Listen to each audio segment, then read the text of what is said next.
Olá pessoal, hoje vamos falar um pouco sobre a tabela periódica dos elementos químicos, a nossa famosa tabela periódica. Então eu trouxe aqui para vocês essa tabela periódica dinâmica, com a qual vocês podem interagir para descobrir aqui várias características dos elementos químicos, né? Então vamos falar um pouco sobre como ela foi organizada.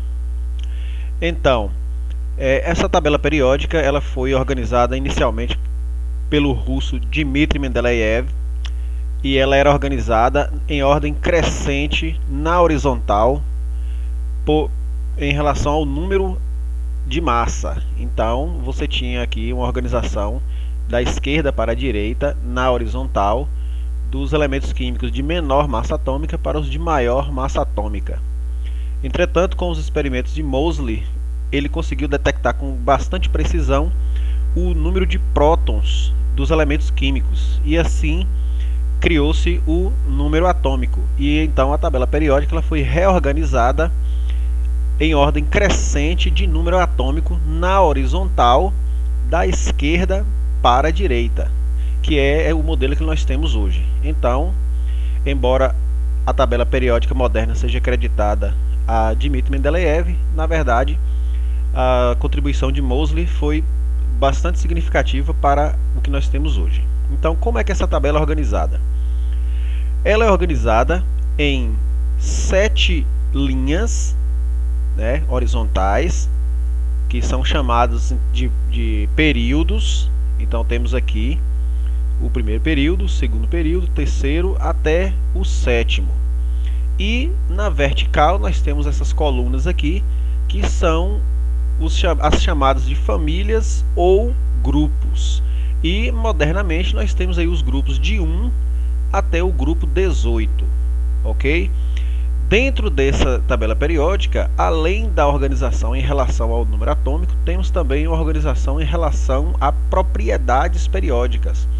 Ou seja, são propriedades que os elementos podem ter que podem servir para agrupá-los em determinados grupos. Por exemplo, nós temos aqui no grupo 1 os chamados de metais alcalinos, que são todos esses aqui, ó, que eu estou mostrando para vocês com o mouse agora. No grupo 2, você tem aí então os metais alcalino-terrosos. E temos aqui metais de transição externa, metais de transição interna, que são a série dos lantanídeos e actinídeos. Temos aqui os chamados de semimetais. Em algumas tabelas periódicas, o grupo dos semimetais não aparece. Mas nessa tabela aqui, que é bastante detalhada, nós temos aqui o grupo dos semimetais.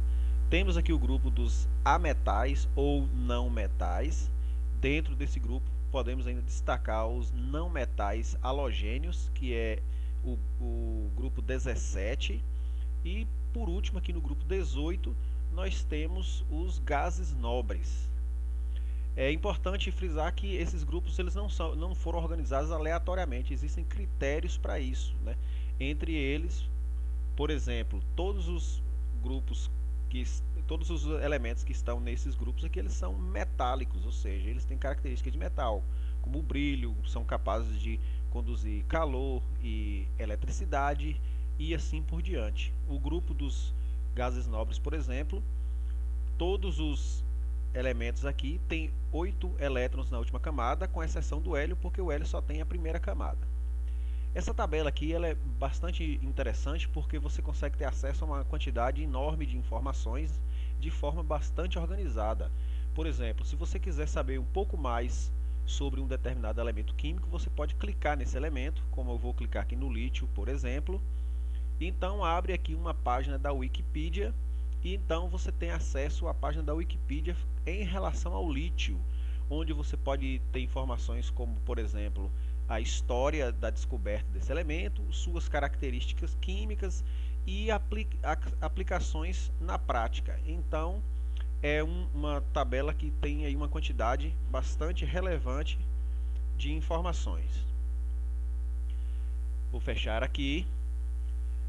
Você também consegue saber, além do símbolo do elemento químico, como aqui o hidrogênio H, o hélio He, o nome do elemento, e aqui temos a massa atômica e temos aqui o número atômico, mas também conseguimos saber outras características desses elementos. Por exemplo, se eu clicar aqui em elétrons, você pode perceber que aparece a distribuição eletrônica desses elementos em relação aos chamados de níveis de valência, ou seja, aparece aqui, ó, por exemplo, o lítio ele tem dois níveis, que é o nível 1, chamado de camada K, e o nível 2, chamado de camada L.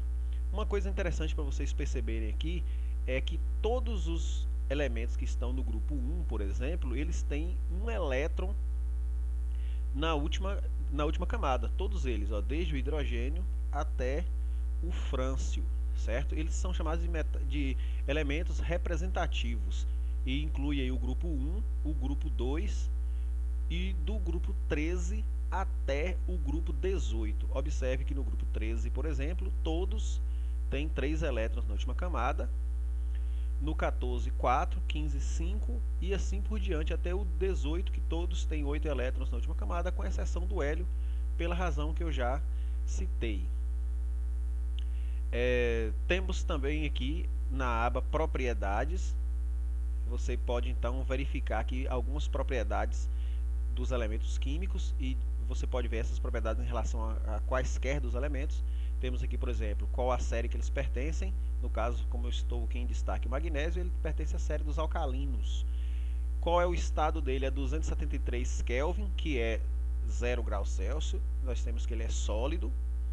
Ponto de fusão 923 Kelvin, né? E várias outras características aqui. Interessante é que você pode também simular aqui algumas características, ou melhor, o estado físico desses elementos a uma determinada temperatura. Por exemplo, temos aqui a temperatura de 273 Kelvin, mas nessa temperatura de 273 Kelvin nós temos aqui os elementos que estão em preto, eles são sólidos nessa temperatura, os que estão em azul eles são líquidos e os que estão em vermelho eles são gasosos. Então eu posso simular aqui um aumento de temperatura e então você observa que vários desses elementos eles sofrem fusão, ou seja, eles se tornam líquidos, e alguns, como o caso do mercúrio aqui, eles sofrem uma vaporização ou ebulição e se tornam gasosos. E você pode simular aqui em várias temperaturas e enquanto eu aumento a temperatura, você consegue observar que eles vão se tornando líquidos ou gasosos em alguns casos, ok? Então isso é muito interessante. Essa tabela é realmente bastante interessante. Vocês podem também verificar as propriedades da eletrosfera, ou seja, como os elétrons desses átomos estão organizados. Aqui, clicando em orbitais, você pode então selecionar um determinado elemento. Vou selecionar aqui o sódio e então você pode ver quais dos orbitais dele estão preenchidos, né? O sódio ele tem 11 prótons, né? E significa que no estado natural dele, quando ele não é um íon, ele vai ter 11 elétrons também. E aqui nós mostramos nos orbitais quais são esses orbitais que estão preenchidos, né? E inclusive aqui tem a distribuição eletrônica dele de acordo com os chamados subníveis, como vocês verão num vídeo posterior sobre o diagrama de Pauling. Então essa aqui é a distribuição eletrônica em subníveis do sódio. E aqui você consegue perceber os orbitais também, e inclusive o spin do elétron, certo? Que é algo que nós veremos mais para frente também. Podemos ver inclusive a quantidade de isótopos que cada elemento possui, certo? Vocês sabem, né? Isótopos são elementos que têm o mesmo número atômico, ou seja, são o mesmo elemento químico, porém possuem número de massas diferentes. Então você pode verificar qual o número de isótopos e quais os isótopos que cada elemento desses possui. Por exemplo, o nosso famoso carbono, ao clicarmos nele, nós conseguimos ver aqui quais são os isótopos do carbono, né? Nós temos aqui o carbono 12, que é o carbono mais comum. Nós temos aqui o carbono 13, que já é menos comum. E temos aqui o nosso famosíssimo carbono 14, que é aquele que é utilizado para fazer datação de material biológico, né? Por exemplo, quando cientista encontra um mamute, né, na Sibéria e tal, e ele quer saber qual é a idade daquele cadáver, então ele utiliza um teste com carbono 14, que é um dos isótopos do carbono, para verificar isso. O boro também, observe, ele tem alguns isótopos aqui, praticamente quase todos aí os elementos vão ter alguns isótopos aí, que vocês podem então verificar utilizando essa aba. Ok? Então, basicamente é isso, pessoal. Eu vou colocar o link dessa tabela periódica na descrição. Lembre-se, a tabela periódica é organizada em número crescente de número atômico na horizontal, da esquerda para a direita. E nós temos aqui os períodos que indicam o número de níveis dos elementos que estão nessa linha. Por exemplo, no período 1, todos os elementos, que no caso são hidrogênio e hélio, têm uma camada ou um nível. No 2, período 2, eles têm duas camadas ou dois níveis. No 3, eles têm 3 e assim por diante. Ok? Então, aqui você consegue saber também quais são os grupos a que esses elementos pertencem e assim por diante. Você consegue ter uma quantidade enorme de informações nessa tabela e eu vou deixar o link na descrição. Então, muito obrigado, estudem em casa, fiquem seguros, se cuidem e até a próxima.